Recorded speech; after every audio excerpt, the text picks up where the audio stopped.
Il faut absolument que tu connaisses cette histoire, l'histoire de ce pieux prédécesseur qui est la preuve même qu'une personne qui a vécu dans la désobéissance, une fois qu'elle se repent sincèrement pour Allah subhanahu wa ta'ala, elle peut devenir la meilleure des personnes qui soient sur terre. C'est l'histoire de Malik ibn Dinar, rahmatullahi alayhi, qui était l'élève de Hassan al-Basri, rahmatullahi alayhi. Malik ibn Dinar était un grand buveur d'alcool avant son repentir. Il buvait de l'alcool à foison, en quantité. Et il avait une petite fille qu'il aimait énormément. Et cette petite fille, à chaque fois qu'elle voyait son père en train de boire, elle lui disait « Papa, arrête !» Et elle écartait la boisson de lui. Un jour, cette fille est tombée malade et elle est morte. Il était très triste. Il était submergé par la tristesse au point où le soir où elle est morte, il a bu de l'alcool en quantité d'une manière où il n'en avait jamais bu avant. Il n'avait jamais bu autant d'alcool que cette nuit-là, au point où il en a perdu connaissance. Lorsqu'il a perdu connaissance, il s'est mis à faire un rêve. Et ce rêve-là a été en grande partie la cause de son repentir. Il s'est mis à rêver, il était dans une plaine, il a entendu une voix lui parler et il avait l'impression que c'était le jour de la résurrection. Il s'est mis alors à courir. Et lorsqu'il s'est mis à courir, il y a un grand serpent qui a surgi et qui commence à le poursuivre. Un serpent immense. Et lorsque il était en train de se faire poursuivre par ce serpent-là, il a vu au loin un homme âgé, bien habillé, qui sentait bon et qui était lumineux. Il s'est arrêté, il lui a dit « Aide-moi, viens-moi en aide ». L'homme âgé lui a alors dit « Je ne peux rien pour toi, je suis un homme âgé. Comment est-ce que je vais pouvoir t'aider? Continue ton chemin par ici et peut-être que tu trouveras de l'aide. » Alors il s'est mis à courir, Malik ibn Dinar dans son rêve.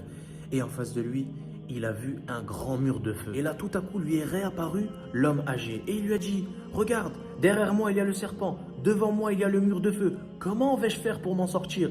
Et l'homme âgé lui a dit « Va au-delà de cette montagne et tu vas y trouver les enfants des musulmans. » Et c'est ce qu'il a fait. Il a traversé la montagne en courant et lorsqu'il est arrivé, il a vu une tente et de cette tente-là est sortie sa fille. Et elle a commencé à lui dire « Abi, Abi » et elle est venue vers lui et lui il est venu vers elle tellement il était content de la voir. Et elle a alors expliqué à son père que le grand serpent n'était autre que le poids de ses péchés qui était devenu tellement immense, tellement important. Ses péchés étaient devenus plus forts que lui.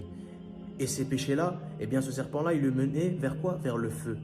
Donc ces péchés étaient en train de le ramener vers le feu de l'enfer. Ce feu-là représentait le feu de l'enfer.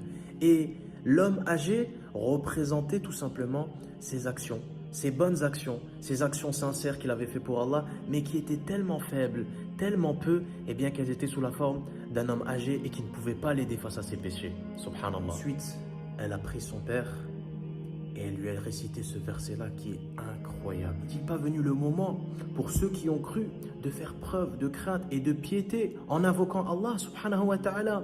Et il s'est soudain réveillé. Et quand il s'est réveillé en récitant ce verset.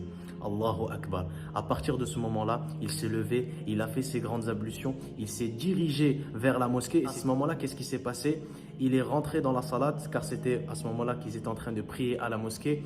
Et la première ayah après Surat al-Fatiha qu'a récité Hassan al-Basri rahmatullahi alayhi, eh bien c'était aussi ce verset-là. Et pour lui, c'était clair que c'était un message d'Allah pour lui dire de revenir à Allah, de délaisser la désobéissance et les péchés.